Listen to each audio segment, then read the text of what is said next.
Welcome to Tamil easy Hindi. आज हम क्या देखने वाले हैं?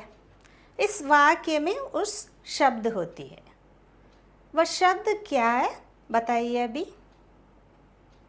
हाँ, वह शब्द है क्या। इसके बारे में आज हम बात करने वाले हैं, तो चलिए शुरुआत करते हैं। என்னடா இது தமிழ் ஈஸி ஹிந்தின்னு சொல்கிறீங்க, ஃபுல்லாக ஹிந்தியில் சொன்னால் எங்களுக்கு என்ன புரியும் அப்படின்னு யோசிக்கிறவங்களுக்கெல்லாம் நான் ஒரு விஷயம் சொல்கிறேன். இப்போ நம்ம ஒரு லாங்குவேஜை கற்றுக்குறோம் அப்படின்னு சொல்லும் போது அது வந்து இங்கிலீஷாக இருக்கலாம், ஹிந்தியாக இருக்கலாம், ஃப்ரெஞ்சாக இருக்கலாம், எந்த லாங்குவேஜாக வேணாலும் இருக்கலாம். ஒரு லாங்குவேஜை நம்ம கற்றுக்கும் பொழுது நம்ம வந்து பேசி ப்ராக்டிஸ் பண்ணணும், பழகணும் அப்படின்றது ஒரு முக்கியமான விஷயந்தான். ஆனால் அதே மாதிரி மற்றவங்க அந்த லாங்குவேஜில் பேசுகிறத நம்ம கேட்குறதும் ரொம்ப முக்கியமான ஒரு விஷயமா இருக்குது. அதுவும் நமக்கு ரொம்ப யூஸ்ஃபுல்லாக இருக்கும். இப்போ மற்றவங்க வந்து அந்த லாங்குவேஜில் எப்படி பேசுகிறாங்கன்னு நம்ம கவனிப்போம். அதில் என்ன வார்த்தைகளை வந்து யூஸ் பண்ணுறாங்க, அந்த வாய்ஸ் மாடுலேஷன்லாம் எப்படி இருக்குது, எப்படி பேசுகிறாங்க, எந்தெந்த வார்த்தைகளை யூஸ் பண்ணுறாங்க, இதெல்லாம் நம்ம கவனிக்கும் பொழுது நம்மளுடைய பேசும் திறமையை நம்ம அதிகரிச்சுக்கிறதுக்கு அது ரொம்ப யூஸ்ஃபுல்லாக இருக்கும். அது மட்டும் இல்லாமல் அவங்க என்ன பேசுகிறாங்கன்னு கவனித்து சேம் அதே ஒரு சென்டென்ஸ், அதே வாக்கியத்தை கூட நீங்கள் பேசி நீங்கள் ப்ராக்டிஸ் பண்ணி பழகலாம். அதனால் எந்த ஒரு தப்பும் கிடையாது. அப்படிலாம் பழகும்பொழுது தான் நம்ம ஒரு லாங்குவேஜை நம்மளால் கற்றுக்க முடியும். இது ஒரு முக்கியமான விஷயம். அப்படின்றதால தான் ஒரு 3 சென்டென்ஸ் மட்டும் நான் வந்து ஹிந்தியில் நான் வந்து பேசி காட்டினேன். அதோடைய டிரான்ஸ்லேஷன் தமிழ் என்ன அப்படின்றதையும் நான் சொல்கிறேன். இப்போ நான் என்ன சொன்னேன்னு பார்த்தீங்கன்னா, आज हम क्या देखने वाले हैं, इस वाक्य में उस शब्द होती है. இன்றைக்கி நம்ம என்ன பார்க்க போகிறோம் அப்படின்னு சொல்லிட்டு அந்த வாக்கியத்திலே வந்து அந்த வார்த்தை இருக்குது அப்படின்றது செகண்ட் லைனில் சொல்லியிருக்கேன். நெக்ஸ்ட்டு என்ன சொல்கிறேன், अभी बताइए उस वाक्य में वह शब्द है, अभी बताइए ये शब्द क्या है. அந்த शब्द அப்படின்றது வார்த்தை. இப்போ சொல்லுங்கள் அந்த வார்த்தை என்ன அப்படின்னு நான் சொல்கிறேன் இல்லையா. வ शब्द है क्या. ஆமாம், அந்த शब्द தான் क्या அப்படின்னு சொல்லிட்டு சொல்கிறேன். क्या அப்படின்னா என்ன அப்படின்ற மீனிங். ஓகே, क्या அப்படின்னா என்ன, இங்கிலீஷில் வந்து வாட் அப்படின்னு சொல்லுவோம். வாட் என்ன, கேள்வியை உணர்த்தும் சொல் அப்படின்னு சொல்லுவோம். வாட். இந்த வார்த்தையை பற்றி தான் இன்றைக்கி நம்ம பார்க்க போகிறோம். இப்போ இந்த வார்த்தையை எங்கெல்லாம் நம்ம யூஸ் பண்ணுவோம். ஏ கியா ஹே, இது என்ன. வ கியா ஹே, அது என்ன.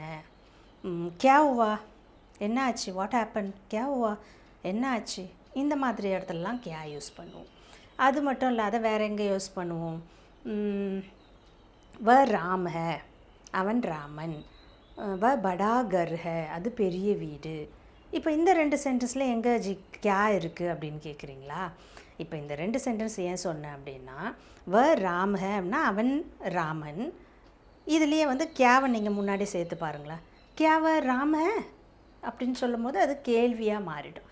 என்ன அவன் ராமனா அப்படின்னு. வ படா கர் ஹே, அது பெரிய வீடு. அதுக்கு முன்னாடி நீங்கள் கியாவை சேர்த்து பாருங்கள். கியாவ படா கர் ஹே, அது பெரிய வீடா, அதுவும் கேள்வியாக மாறிடும். அப்போ ஒரு ஸ்டேட்மெண்ட், ஒரு சென்டென்ஸில் நம்ம என்ன பண்ணுறோம், முன்னாடி அந்த கியாவை போடும்போது அது கேள்வியை உணர்த்தக்கூடிய ஒரு வாக்கியமாக மாறிடுது. அது மட்டும் இல்லாமல் இந்த கியாவை வந்து எண்ட் ஆஃப் த சென்டென்ஸ்லேயும் போடலாம், அந்த சென்டென்ஸோட இறுதியிலையும் போடலாம். எப்படின்னு பார்த்தீங்கன்னா, வ ராம் ஹே கியா, அவன் ராமனா, வ ராம் ஹே கியா, லாஸ்ட்லேயும் போடலாம். வ படா கர் ஹே கியா, அது என்ன பெரிய வீடா, அண்ட் லாஸ்ட்டில் போட்டும் நம்ம பயன்படுத்தலாம். என்ன டிஃப்ரெண்ட் அப்படின்னு நீங்கள் பார்த்தீங்கன்னா, ஃபஸ்ட்டு சொன்னது வந்து கியாவை முன்னாடி போடும்பொழுது அது ஃபார்மல் சென்டென்ஸ் ஆகும். இந்த கியாவை வந்து நீங்கள் பின்னாடி போடும்பொழுது அது இன்ஃபார்மல் சென்டென்ஸாகவும் கருதப்படுது. ஓகே, இப்போ வந்து நீங்கள் இது ரெண்டுமே வந்து மீனிங் வந்து சரியான மீனிங் தான். ரெண்டுமே வந்து மீனிங் வந்து சேம் தான். ஆனால் நம்ம யூஸ் பண்ணுற விதம் வந்து ஃபார்மல், இன்ஃபார்மல், கொஞ்சம் ரெஸ்பெக்ட் கொடுத்தா மாதிரி இருக்கிறது கியாவை முன்னாடி போடும்போது. நீங்கள் கியாவை பின்னாடி போட்டு பேசுகிறது அது ஒரு ஸ்போக்கனில் யூஸ் பண்ணுவாங்க.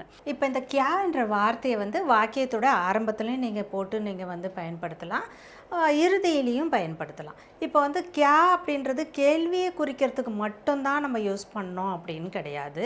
இந்த கியா அப்படின்ற வார்த்தை வந்து ஒரு நம்ப முடியாத முடியாத ஒரு விஷயத்தை பற்றி பேசுகிறோம் அப்படின்னு சொல்லும் பொழுதும் இந்த கியா யூஸ் பண்ணலாம்.